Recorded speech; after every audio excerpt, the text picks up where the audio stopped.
Salam alaikum.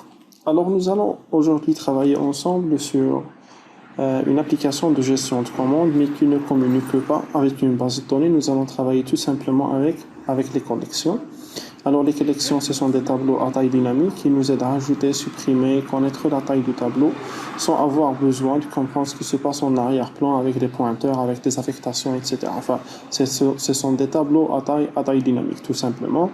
Nous allons travailler avec les collections en arrière-plan à la gestion de commandes. Alors, nous aurons besoin généralement d'un formulaire pour la gestion des clients, un formulaire pour la gestion des villes, un formulaire pour la gestion des produits, un formulaire pour la gestion de commandes, généralement un formulaire par classe ou bien par fonctionnalité. Chose qui va nous imposer à soit, bien sûr, si nous avons déjà l'habitude de le faire, de modifier directement le nom du formulaire de démarrage. Forme 1, par exemple, choisir gestion de commande, il suffit tout simplement d'écraser forme 1, ou bien de modifier forme 1 par gestion des clients, ou bien gestion de commande, pour commencer l'application, ou bien pour démarrer l'application avec un autre formulaire. Mais avec un client, bien sûr, on ne peut pas lui demander à chaque fois d'entrer à la fonction main ou bien d'accéder à la fonction main pour changer ce code, même si vraiment ceci n'est pas accessible, car avec .NET Frameworks, l'application elle est en closed source, enfin, il n'a pas le droit de modifier le code de l'application. Alors nous devons chercher un mécanisme pour gérer une application avec plusieurs formulaires. Nous avons plusieurs formules. Je vais commencer par la formule la plus simple. Nous allons tout simplement créer un bouton pour chaque formulaire. Alors un bouton pour la gestion des villes par exemple, un autre bouton pour la gestion des clients, un autre bouton pour la gestion de commandes et par exemple un bouton pour la fermeture. Alors pour fermer une application, il suffit tout simplement d'appeler la fonction this.close. Okay? Et ici c'est le formulaire principal, l'application va être automatiquement fermée et l'espace mémoire alloué va être automatiquement libéré. Je vais changer le texte de bouton 1 par gestion des villes, alors gestion des clients et à la fin gestion des commandes par exemple. Alors pour la gestion des villes, au moment de cliquer sur la gestion des villes, je dois lancer ou bien appeler le formulaire de gestion de ville. C'est ce que nous allons faire dans la phase numéro 3. Maintenant, nous allons nous concentrer sur la création du formulaire de la gestion des villes. Alors, nouveau formulaire Windows, gestion ville, et voilà. Alors, mon formulaire va contenir généralement ce qu'on a déjà l'habitude de faire, c'est les labels pour les étiquettes pour les zones de texte, des textbox, un textbox pour l'idée et un autre textbox pour le libellé du produit, des boutons pour ajouter, modifier, supprimer, lister.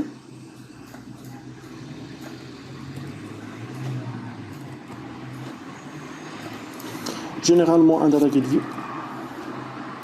pour la liste des villes, pour l'affichage des listes des villes. Alors ce que nous allons essayer de faire, c'est de sortir du traditionnel, essayer d'injecter ou bien d'afficher le grand maximum d'informations dans un formulaire. Pourquoi ?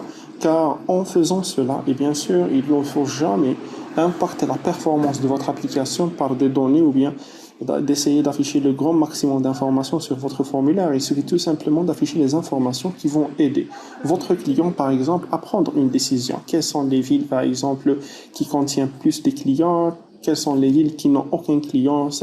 Peut-être nous devons supprimer notre magasin dans cette ville, etc. Enfin, nous allons essayer d'afficher le maximum d'informations bénéfiques pour notre utilisateur. Alors, si nous respectons cela, c'est comme si on est en train de respecter ce qu'on appelle l'user experience ou bien augmenter la note de user experience, l'expérience utilisateur, le degré de satisfaction de votre client dans votre application ou bien en utilisant votre application. Pour cette raison, j'aimerais bien, par exemple, ajouter un data grid view dans lequel je vais afficher la liste des clients sélectionnés dans la ville, dans le data grid view. La liste des clients de la ville sélectionnée dans le premier data grid view. Par la suite, je vais ajouter des labels. Alors, un label pour le nombre de clients, un label pour le nombre de villes, un label pour le nombre de clients de cette ville, un label pour étiquette. Nous avons deux data grid view. Enfin, généralement, nous devons donner un titre pour chaque data grid view pour guider notre utilisateur. Et maintenant, nous allons essayer de modifier le texte et les names des éléments que nous aurons besoin. Alors pour le premier label, c'est ID. Le deuxième, c'est libellé. Pour le bouton, c'est ajouter. Le deuxième, c'est modifier, supprimer. Ce label, c'est liste des villes.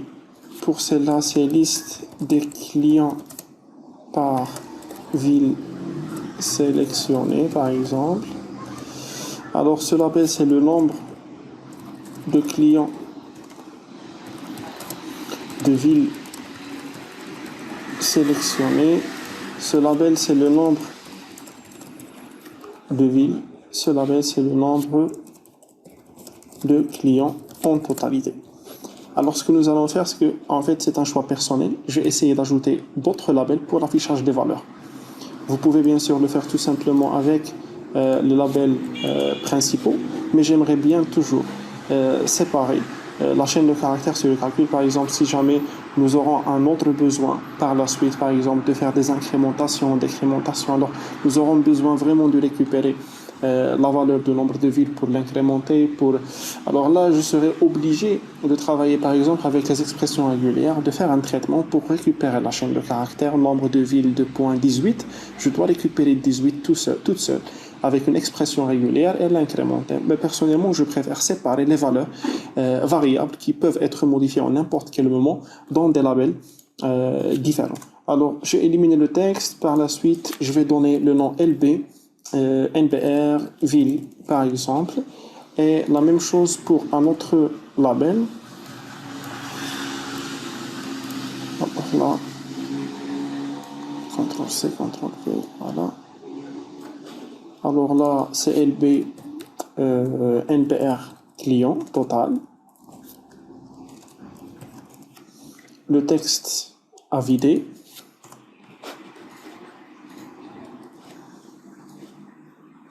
Ça, je vais ajouter 2 points à la fin.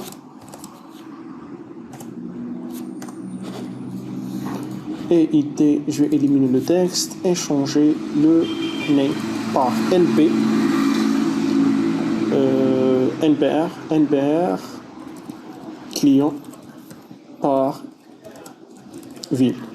J'aurai besoin aussi de récupérer côté programmation ces deux zones de texte, TXT ID et TXT libellé, bien sûr les data grid view, DGV, ville et DGV, client, ville. Alors là, je vais ajouter les colonnes. Nous avions déjà l'habitude de faire cela, mais nous étions en train de nous concentrer tout simplement sur les champs de la ville. Alors, généralement, je dois ajouter 2 colonnes. Une colonne pour l'idée, autre colonne pour libeller, mais cette fois-ci, je vais ajouter un autre colonne pour afficher le nombre de clients, par exemple. Ajouter. Alors, généralement, avec les data grid view, je change quelques attributs visuels en ce qui concerne le côté soi-disant. Alors là, peut-être je vais travailler avec une loupe pour vous aider un petit peu. Alors, généralement, pour ce data grid view, ce que je vais faire, c'est que je vais changer quelques attributs. Le premier, c'est Allow User to Add Rows pour éliminer la possibilité d'ajout de quelques lignes ou bien d'une ligne directement d'après le data grid view, sinon cela doit être programmé. Je change aussi Auto Size Mode Column. Alors, je vais choisir Fill, remplir. C'est pour éliminer l'espace blanc dans cette partie. Maintenant, je peux agrandir, je peux diminuer la taille de mon data grid view sans aucun problème. Et je change généralement l'attribut sélection mode et je le mets en full row select. Par la suite, si le client sélectionne tout simplement une colonne, la ligne doit automatiquement être sélectionnée par la totalité, en totalité. D'accord? Alors, pour la liste des clients, je vais ajouter une colonne, l'idée. Voilà, ajouter. Alors, c'est l'autre, c'est le nom. Le téléphone, par exemple. Ajouter, fermer. Alors notre formulaire actuellement est prêt et nous allons passer par la suite à la deuxième phase, c'est la modélisation de notre système et nous devons créer les classes sur lesquelles nos collections vont être basées. Merci.